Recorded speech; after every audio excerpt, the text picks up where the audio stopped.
job if she sees that the charter is being violated. Right. She has the right, as the lawyer for the city, Right. to take some form of action. Right now, the judge who heard the case, he ruled that she needed an approval or authority by the mayor or city council to bring it, or she needed a client, he felt, in order for her to bring the action.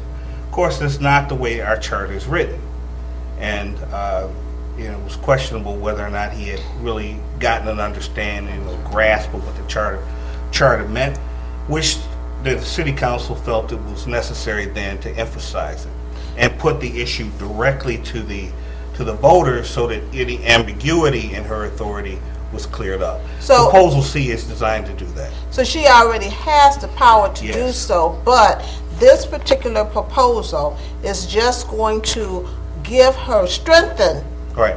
the language that's already in the ballot. That's I'm correct. sorry, in the charter.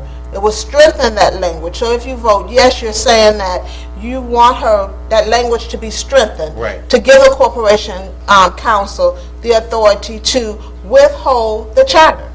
That's right. To uphold the Uphold provisions the of the charter. charter. Because, she's in a position to understand what the charter is and to make reasonable interpretation of the language.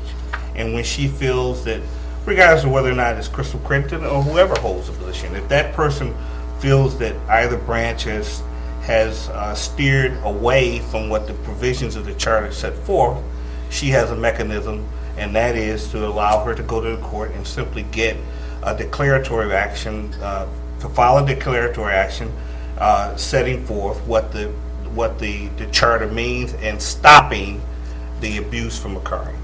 Okay, and that is proposal C, not for Crystal Crittington, but for Corporation Council. That's correct. There's also a proposal P, and that proposal P basically prohibits city employees from coming back to work for the city Right.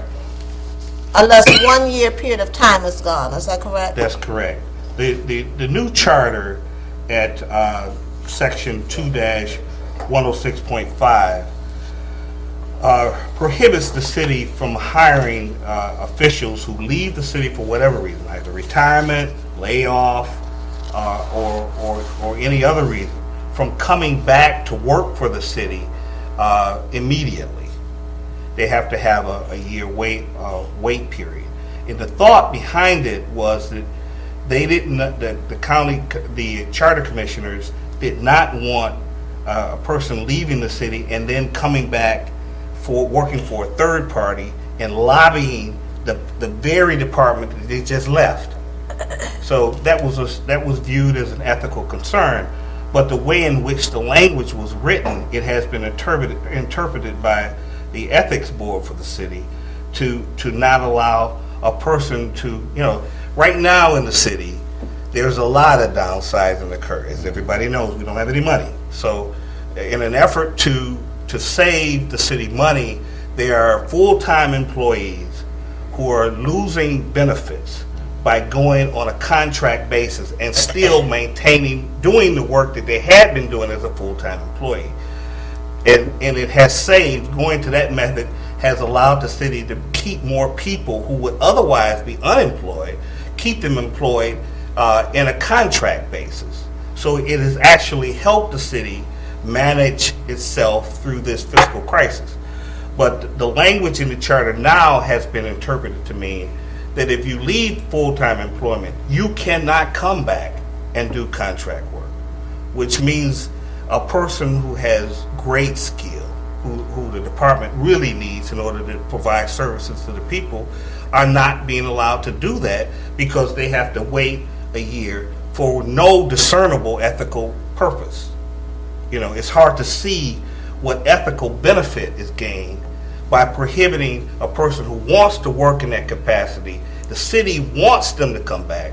They're providing a needed service to the public, being foreclosed of that opportunity simply because of the way in which this provision is written. So council thought it was necessary in order to keep the free-flowing services to the public to offer the amendment that's in proposal 4. It is something that the city desperately needs. And certainly, we can't tell you how to vote, but if I were you, I would strongly consider endorsing that one. And you said proposal 4, but that is proposal P. Proposal P, right. Proposal P. Okay, well, we have ran out of time, Okay. and I thank my panelists for being here. County Commissioner, Vice Chair Alicia Bell, none other but Greg Bowen. Thank you. Happy to be here with you. Always good to see you. Remember to vote. Remember to vote. And Director David Whitaker, which I have an opportunity to see every day, Yes, thank you. right here. I thank you all for joining me, for giving our voters, because we know they are going to go out and vote, important information that will help them this Tuesday, November the 6th. They can do early absentee voting at Wayne County Community College, as well as at the Election Bureau, Commission Bureau on the Boulevard. So we know everyone is eager to vote. They will go out and vote because people died for the right to vote. Thank you for being here with me today. Thank you for tuning in at home.